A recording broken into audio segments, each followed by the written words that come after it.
Welcome back to the channel, guys. Today I'm going to be walking you through the wiring on the Disco, both the LS harness and the Disco harness. It doesn't make for a great episode. It's just a lot of soldering and stuff like that. But stick around and see how I did it and where I end up in the end.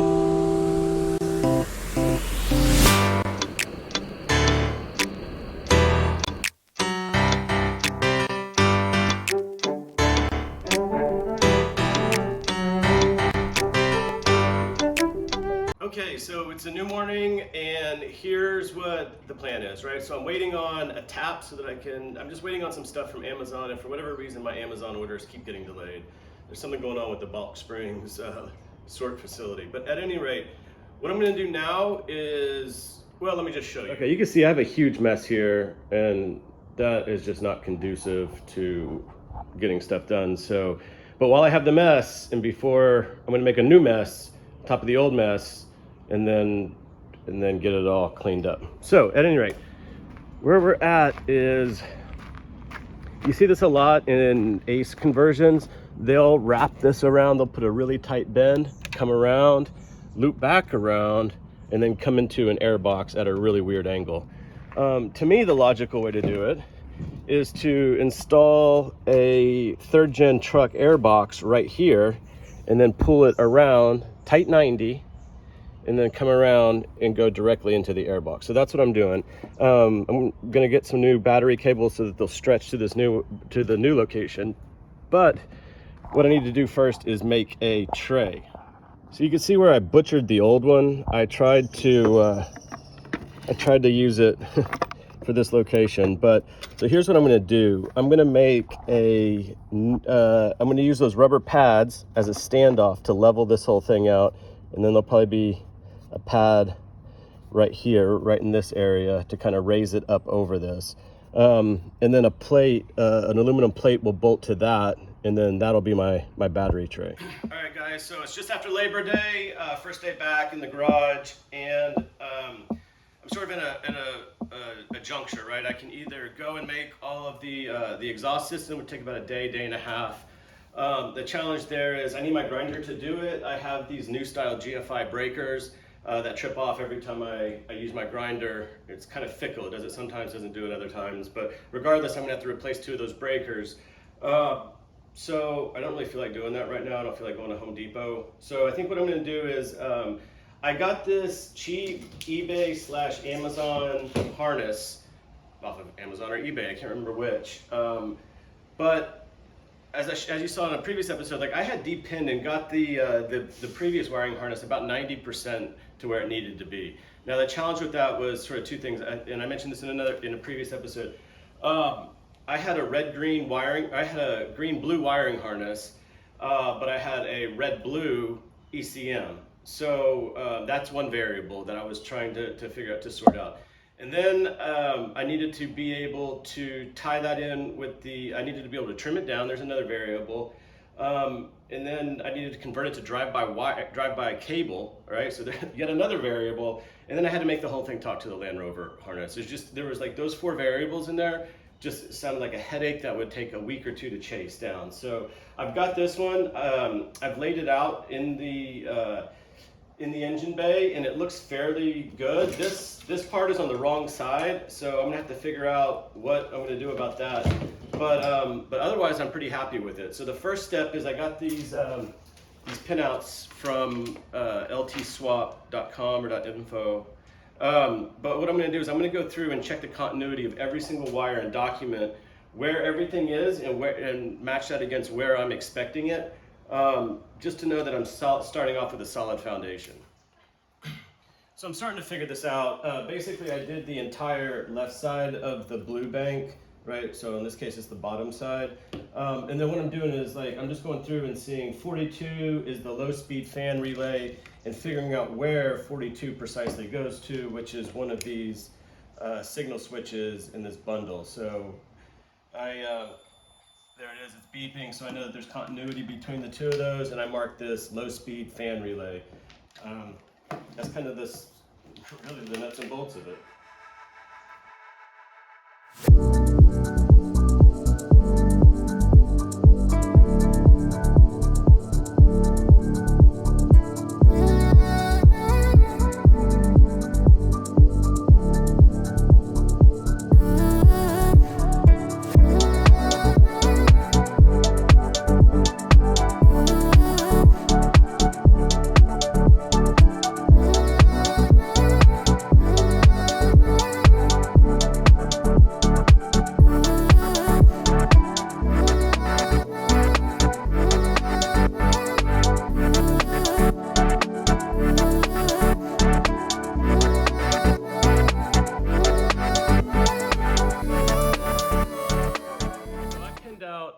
95% of it. Some of them there's a couple question marks on this diagram versus what's in there. But overall, I'm fairly confident that this should work all right. Now, the good thing is on the truck, the ECU and stuff all goes on the right hand, the driver's side. It kind of mounts up against the wall, or the truck that they pulled my ECM box off of was kind of like up in the front. On this harness, I'm 98% certain it's actually flipped, which is a lot more convenient. So what I do is I pinned out and found out exactly what injectors were where on the ECU, found out exactly where the spark was on the ECU, and then labeled each one of those. I'll take you over there and let you look. But what I figured out was basically the odd side ran down the driver's side and the even side ran down the passenger side, which means that the whole harness was able to flip over. So let's go have a look at that. So this is generally how it's going. All of this is Land Rover stuff that's gonna have to get fished back in, but right now I'm just messing with the GM stuff. So you can see the harness goes behind. Let's get up here and look. So the harness goes, these are the injector plugs, right? So it gets tucked down into here, plugs into each of the injectors, goes around the back, okay? And these are all the front accessory stuff. And sensor things. So here's this side. This is the vehicle speed sensor and the transmission. I got one for an automatic for whatever reason. So I'm just gonna tuck this plug up and put it out of the way so I don't have to mess with it. But this this VSS has to be used again. So imagine all that tucked back there, and there's a couple problems that I saw. So this is this is for the mass air sensor right here, and that gets plugged in over here. So you can see it's about 18 inches short. So I'm going to lengthen this one. I already know I'm going to have to lengthen the oxygen sensor cable on the passenger side bank, but this gives me sort of an idea of where I can put everything. Let's get you into position. So I'm thinking about mounting the fuse block right in here, and then the ECU will plug in and kind of go sideways, really a lot like Lost Cause Ranch did there. So yeah, I think the next step is to make the ECM mount. I probably will use some of these bolts here to mount the thing, and I'm gonna have to chop it up. So let's see how that goes. Okay, right, so this is the ECM box. This will make more sense once I get in there. It's just, it would be very difficult to film and show you guys everything. But basically there's two holes on the firewall.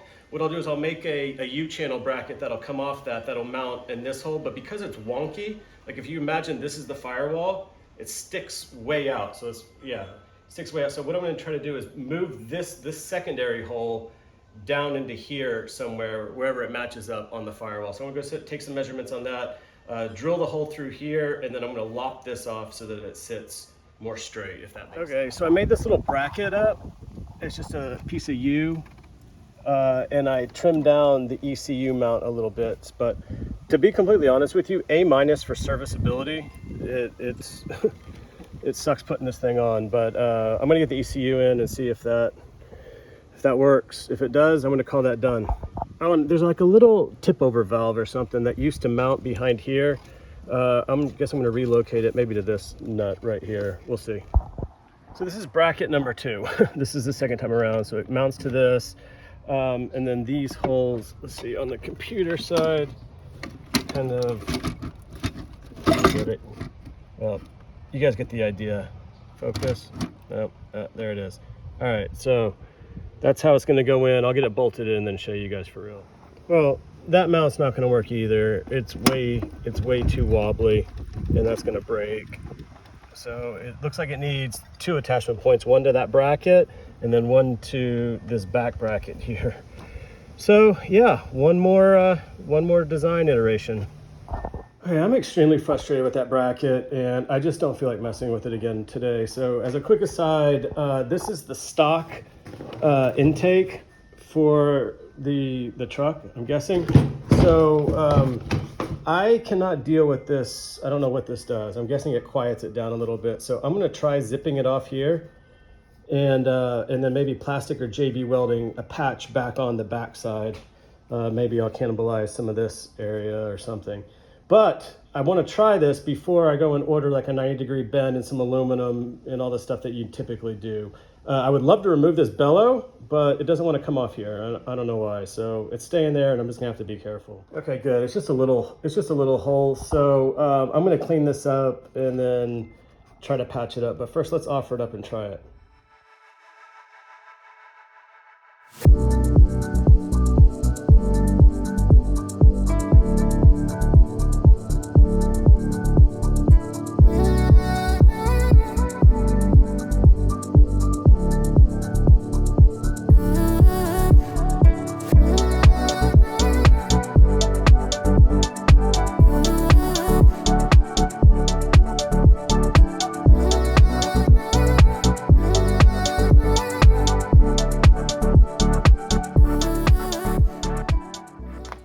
Well, there it is. It's in there nice and sturdy. I've got, well, it's not clipped in, but it's got a 3/4 inch rubber mat behind it. Only challenge is it's facing down and it needs to be facing out. So I got to modify this again. There it is, finally. It's in there pretty well. I don't have that top clip on, but it's got some 3/4 inch rubber to kind of dampen everything. It's got these sheet metal screws to hold the frame on. So overall that job is done and dusted. Took a day, maybe a day and a half to do this stupid project, but it's done now.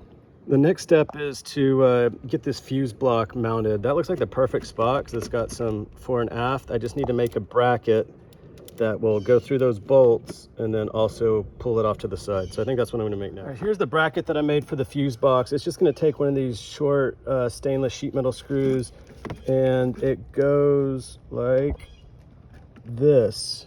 So I'm gonna call this job done. There it is. So everything's mounted, nice and convenient. These wires obviously go down here, and yeah, I think it's good use of space. All right, I'm down to making battery cables now. This is just, I cut this from this mess of stock stuff that I have, but this is the grounding strap. I'll go into the car and show you once I get the thing installed, but I'm gonna be making some more cables for now. Okay, right here on the block is where it's gonna go direct to the battery. It's not tightened down right now because I need to sand that a little bit, but that's where it's going to ground to the block, and then I'm going to run another one from the battery down under here, and then over there kind of is where it grounds to the chassis and the body. So I'll run a longer cable that way that goes directly to the battery, and then I'll run another short one that goes to the chassis. It'll just be a thin battery. All right, guys, I know this is a mess, but this is what I'm working with here, so.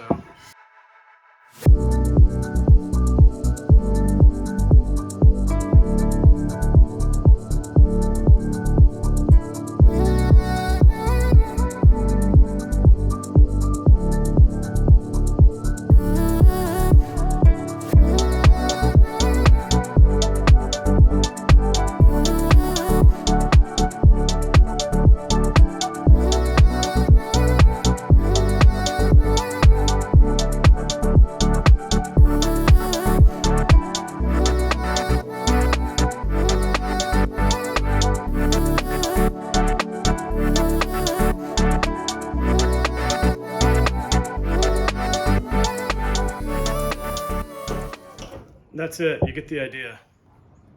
Let's have a quick look at what I did here. So this is the original chassis grounding area for the, down here there's a lug, and this goes to this wire here, comes up, chassis grounds it, and then goes down, body ground to chassis ground.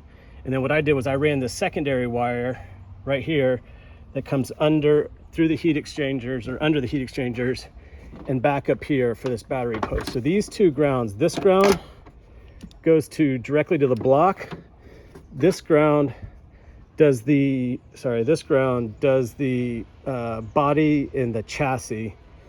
And the harness itself has got one for the head and I think another one for the body, but I'm a little unsure. I might make a jumper that goes head to head, or I may just do a small ground here, honestly. That should provide conductivity through the heads. But yeah, we'll see how that goes. Okay, finally some success. So this is the battery cable terminal that goes into the main fuse box. It runs down, across, and into here. So this will be junctioned out like that. I have the other one made. I'm going to run that over for the alternator up here. But yeah, we're getting there. This old battery right here is dead, but I'm going to use that as the mock-up before I go and return it or send it in to get a new one. So I didn't want to bolt the whole thing in, but this is basically what it looks like. You can see I got the ground terminals. Again, this one right here goes to the engine down underneath I think it's the first cylinder. This one goes to the chassis ground and frame ground. Sorry, the frame ground and it's down there. It's really hard to see, but let's see if I can point to it. It's kind of tucked under here. But that one comes up here to the chassis ground, and then, body ground, and then it goes down to the chassis ground. So I think I'm just gonna make a quick hop for the heads to set them back and forth, make sure that those are balanced out, and I think I'm good. Okay, a bit of a rant here. So my Milwaukee just died on me, my previous one. And luckily Home Depot takes them back. But this got me thinking, like, Milwaukee are supposed to be some of the best tools, especially like the corded ones. And I've never had to return a Harbor Freight tool. I've never had to return, well, honestly, the grinder is the only thing I've had to return. This is the third grinder I've gone through in about 24 months. Now, I wouldn't say I'm gentle on them, but I'm not hard on them either. So I know some people are like, never buy Harbor Freight tools. They'll blow up in your face and projectiles will go through your eyes and you'll be maimed, or worse, it'll cut your throat and you'll bleed out by yourself underneath a car. And it's just like, guys, this was like a $90 tool that if luckily Home Depot warrantied it, but it's just, use common sense here. You don't always have to buy Anglo-made tools to be good. And I'd be shocked if this thing was actually made in, this is made in China. So take that for what it's worth. This is some of the frustrating parts about this kit, to me anyways, right? So this is the sensor that goes in and reads that tone wheel or whatever it is on the main pulley, right? So why is this bracket so big? Like, why does it seriously need this much width? It doesn't make a lot of sense. So I'm gonna trim this off around it. And the other frustrating point is, all right, so they got this countersunk bolt or screw in here, and you think it'd be like a 6 mil or something like that. No, it's a standard screw. A 20, what is it, like 1/4 inch 20 or something. But it's got the star head on it. Like, who the is a star head on something like this? So I went to the hardware store, got a normal stainless chrome, because that's all they had, bolt, 1/4 20 bolt, and then these screws are going to bolt this into here, and they're going to I got a lot of washers because they kind of act as shims. So the first step is really to clean this stupid thing up a bit.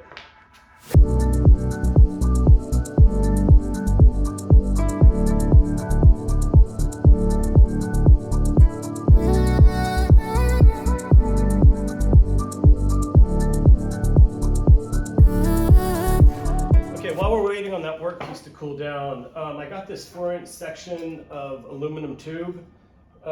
This is going to make up the intake. I'm going to do, I think it's 24 inches. No, it's 18. So what I'm going to do is I'm going to cut this around 12 inches high. And I think that should be actually 11.5. So anyways, I'll cut this down and we'll get this installed, or at least trialed up to see how it fits. And then for some other reasons, we'll have to take it back off. But yeah, let's get to that.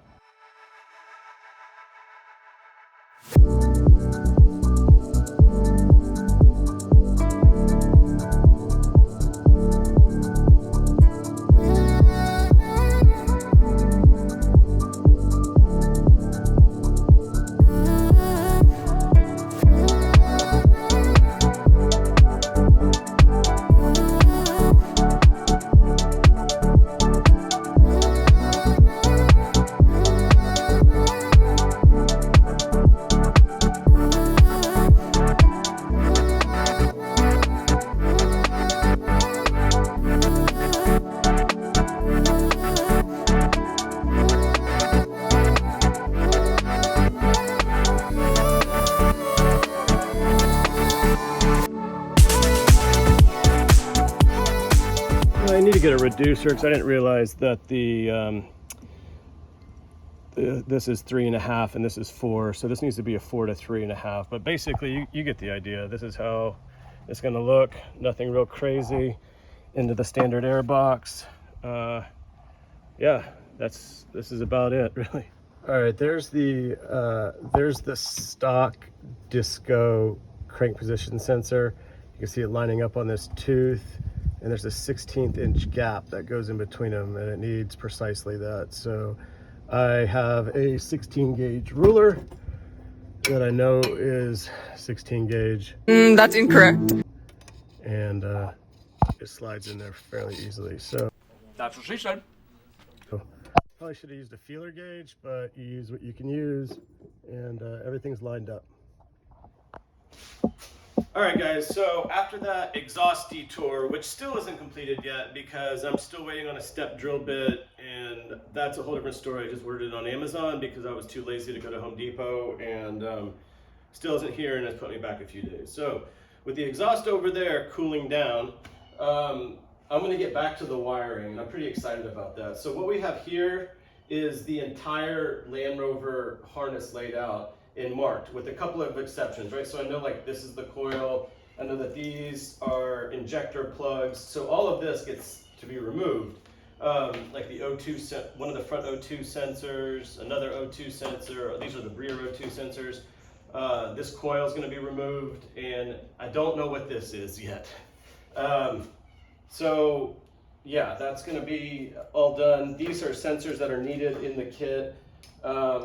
And then, oh yeah, that's another sensor. So anyways, what I'm going to do is I'm going to cut these off, cut the loom back, cut them off, trace them back up to here, up to this big guy, and then trim them out probably around in here, and then take them off, stuff it back through. So that's the plan. Most of the LS harness is in place and looking pretty good. So so I'm going to work on this and yeah, get this going.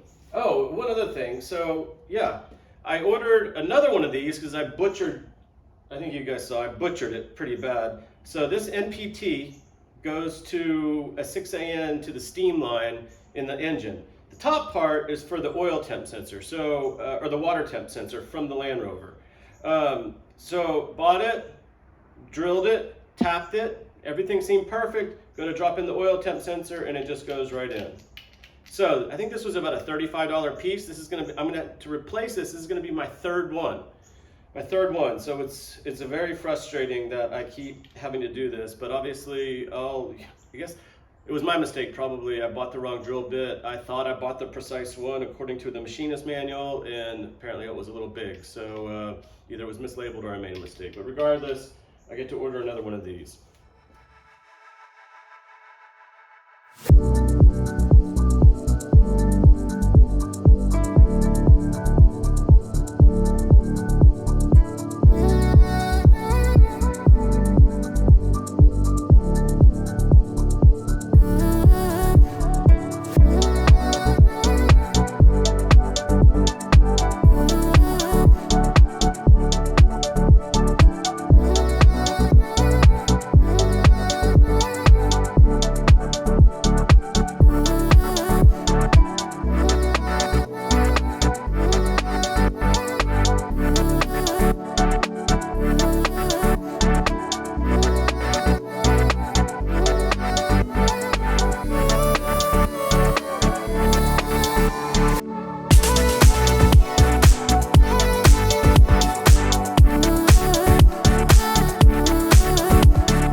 Okay, so these are all the rear oxygen sensors. Well, the orange one's the front, I think the front passenger. These back two are just oxygen sensors, and they come to this brake. So I'm sure you saw, I need to clean this up to make it make sense, but so what I like to do is when I'm thinning things out, when it comes to a juncture, I start to kind of tape them off so that they're all kind of grouped together. So I know that these are all oxygen sensors, and this brown wire here goes to this oxygen sensor. So what I'm going to do is I'm going to clip this bundle here and set it aside, and then trace it back to, like I said, around here, underneath the grommet.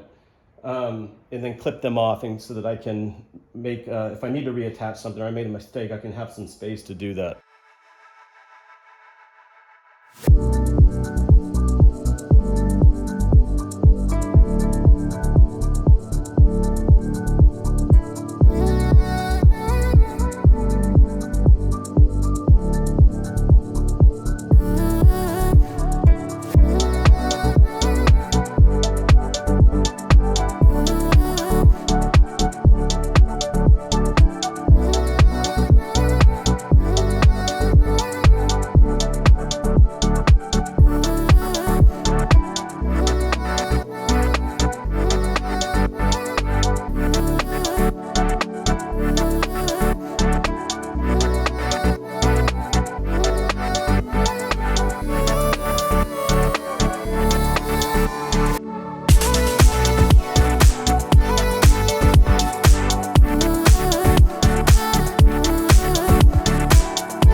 That's it, guys. I have the harness pared down. So basically this is a huge cluster. I got the water temp sensor, the AC, the TPS, an unknown plug that I didn't want to cut off. And I think that's the MAF. Over here, we have the crank position sensor, another unknown, fuse blocks. I believe, and correct me if I'm wrong, this is the starter. This plugs into the starter and tells the solenoid to click. Let's see, what's this? The oil pressure sensor. So all of this kind of, I need to wrap this up again. And I'll get to a couple problems, right? So there's that bank. This is that unknown plug that I don't know about, so I'm not chopping it. Comes down here, thinned out a lot, right? So this is all the wire that came out. All this whole bundle needs to either be depinned or somehow isolated, but this is inside the engine compartment. There's a couple of anomalies, right? So I have this brown wire that I can't find the end of. It went into the body control harness. So I'm leaving that long, and I'll leave that out when I reloom it because I can't quite figure out what it is. These are some common grounds for everything, and then of course the plugs for the body harness. So the next step is, honestly, I'm going to get out the ACE manual and start seeing how I work in their little, whatever that module thing is called that they like to call it. So I'm about 75% integrated. The first order of business today is, you can see I already clipped this one off. These wires, this is the whole GM cluster. These wires need to come around here, back around here, and they're going to attach on this post right here. So yeah, I'm going to make those first, get that in. There's a ground right here that needs to attach right here. So just doing some wiring and stuff, and then I need to get the intake manifold back on. I had to pull that for the oil pressure switch. So we're getting there, guys. All right, so years ago, guys, I used to work at this telecom manufacturer. This is while I was building that car that I built from scratch. And when I came to the wiring, I had the repair department guys show me how to actually, deal with joints and connecting wires and stuff like that. So this is kind of what they taught me. I cut the sheath off of the sheath part. So I always cut these off. I don't really think they're needed. They're there for support. And then what I do is I crimp the metal piece on. Let's focus. So I crimp the metal piece on, and then I solder the joint, and then slide the heat shield. So that's kind of how I do all of my, especially when it comes to connectors like this. So yeah, let me get these soldered into the GM harness. Okay, so this entire fuse block and 2 relays are powered directly to this battery charger now. So I think the next step is to get this mounted on this ground here. And at that point, I mean, I think this thing's almost ready to power up. So what I just did was I added a second ground. So this is a 10 gauge wire. It goes up to the back of the alternator and then connects to this body ground. So the other side of this alternator goes down to a chassis and ground connection that also has the battery negative terminal on it. So it's like a double, it gets double grounded. I think I just need to do one more from the head over here to the to like a body chassis or something, and I need to go underneath and connect, sand down a little bit of the block and connect the ground down there too. Okay, so what I did here was I extended my OBD2 port.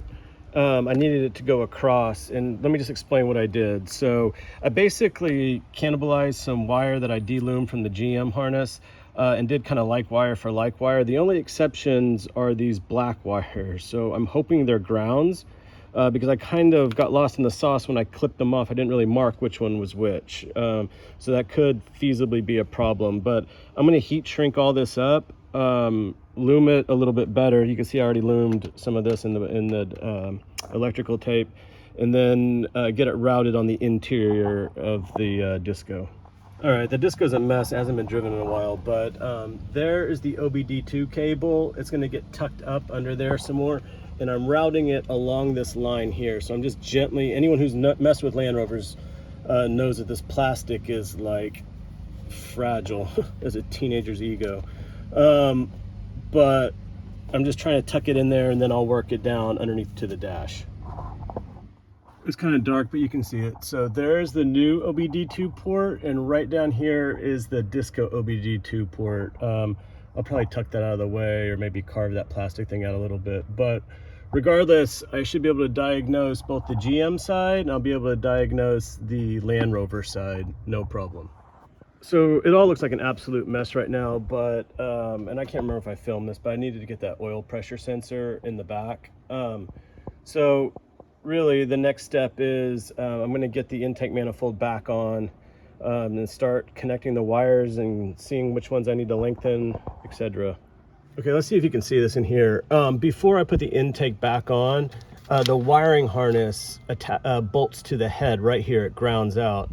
And while I was there, I was like, well, I might as well ground to the battery, and serendipitously there's a grounding post right here. So I made this 10 gauge wire and jumped it over here so that I can ground it. I don't know if 10 is enough or if I should go with a huge body strap.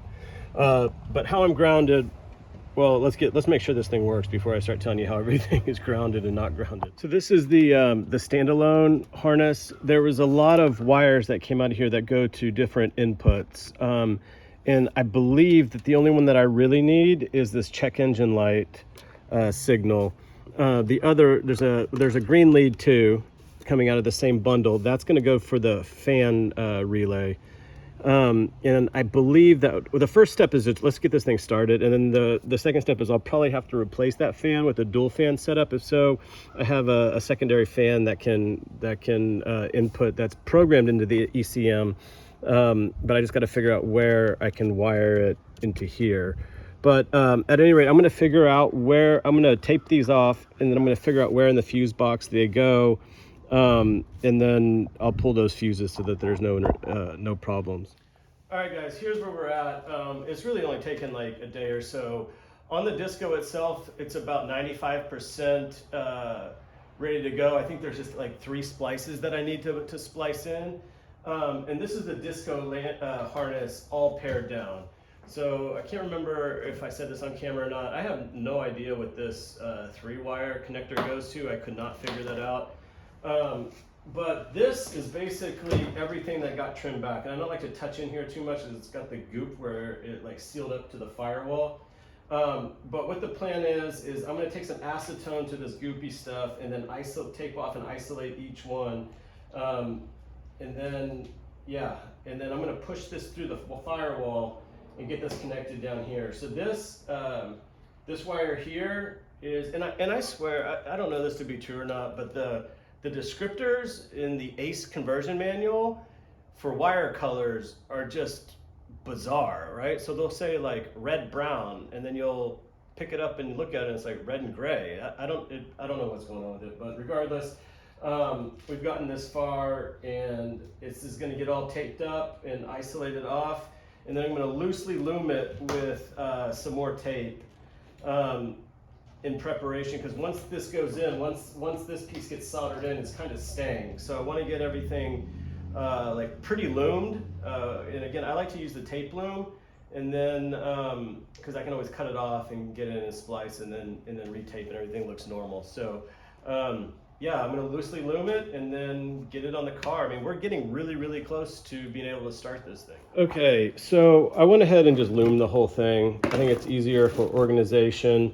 I like to use electric tape to loom everything up, not that split loom stuff that comes on GM and some parts of the Disco. Down here, this is the white wire that we need to splice into to power up the fuse block and the GM ECM.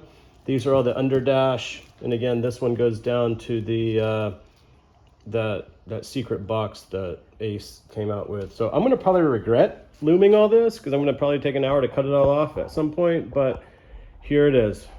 Okay, so this is what the underdash looks like. It looks like a huge mess, but basically what I did is I spliced in all of these wires. These are all connectors that go to the ECM, the Land Rover ECM. And so I'm gonna get those plugged in, and it should just magically work. At least I'm quietly confident that it should work okay. Okay, all plugged in and kind of tucked away. I'm gonna put a zip tie to hold up the OBD2 port, but otherwise I'm fairly happy with the way this turned out. The box is going to stay hidden underneath this footwell. So yeah, let's hope for the best. Okay guys, so it's a new day. I'm going to put in, there's a few things I need to accomplish. The starter wiring. I need to solder on an O-ring to that lead and get that installed on the starter. But before I can do that, I'm going to remove the starter, plug in the crank position sensor from the LS harness. It's kind of hidden underneath, and I'm sure I could do it without undoing the starter, but it's 2 bolts on the starter, right? It's not the end of the world. Might have to do some modifications to the LS harness for that. I think I need to just kind of pull some out of the loom and extend it a little bit because it's not wanting to reach. Other than that, it's pretty close. So let's see what we can get done today. It might start raining, and if it does, I need to run to the hardware store and get another drill bit for this stupid thing that decided it didn't want to take the thread anymore. So got a new one of those coming, and if it does rain and there is some time, I'll finish up the exhaust. I just need to get those O2 bungs welded on. So yeah, thanks for sticking around, and let's get right to it. This isn't like terribly exciting, but my oil pressure sender came out right here. I just spliced it with some, I don't know, I think this was off the O2 branch, and so I'm gonna run it back around to the top of the engine now, and then I'll reloom everything. Oh, and I got the crank position sensor came back, and it is plugged in now. Let's see if you can see it wiggling down there. I just need to figure out how precisely I want it to lay before I loom everything. Okay, so I admittedly, well, here's the first thing. This, where'd it go? This connector right here goes to the map sensor on the back of the engine. For some reason, they had it coming out the front branch of the harness. So I peeled the loom back to reroute it, and like the connections all share commonality with the same connector that's going to the mass airflow. So I don't quite understand that or how that works, but we're gonna give it a try and see where it goes. I mean, I literally cut the connector off, traced the wires back, and that's exactly how they were. So I just soldered them back in the splices, and that's what we got. All right, so I got the car cranking over, and it sounds like it kind of wants to start. There's a couple times it kind of sputtered, but I got the flashers going, and I think that means that the alarm's on. The horn doesn't honk, and it obviously starts. I mean, the starter gets power, but I'm at a bit of a loss. So I read that if you let it go for like 15 minutes, it's supposed to reset itself, and we'll see if that happens. I also heard if you stick the key in the door 3 times, lock the door, unlock the door 3 times, it will turn it off, but my key doesn't work, so Well, I got a replacement. It doesn't unlock the door. So we're going to switch over here and get these welded in.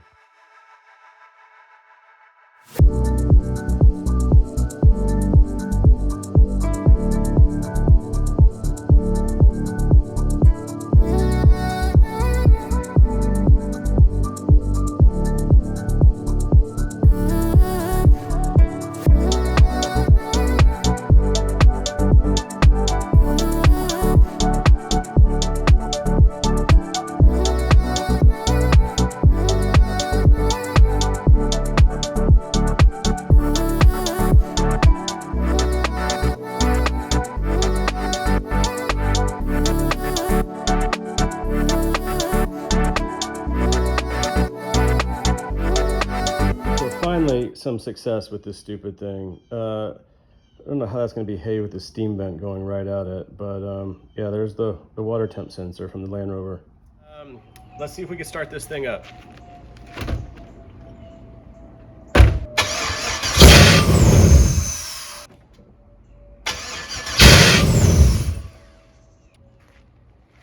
So it kind of starts. It turns over, you can hear it does that first rev, and then it immediately shuts off. I'm not sure what's causing that. I got an oil pressure light on. I don't know if that's part of a safety system. See if that light's lit, does it immediately shut it off to try to save the engine? I think what the likelihood is I have it miswired on the harness itself. So I'm doing a bit of investigation there, but I think this is going to be the end of the episode. So let's take you to the outro. All right, guys, so that's it. I got everything wired in, and it's still doing the same thing. It starts, runs for a second, maybe a second and a half, sputters out and dies.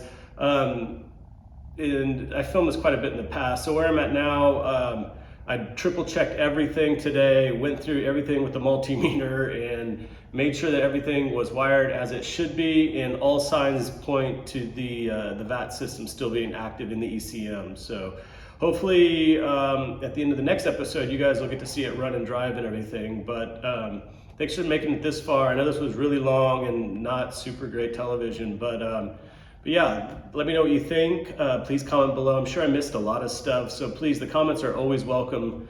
Let me know what I'm doing right. Let me know what I'm doing wrong. I appreciate any of the feedback that you guys send. All right, thanks guys. See you next time.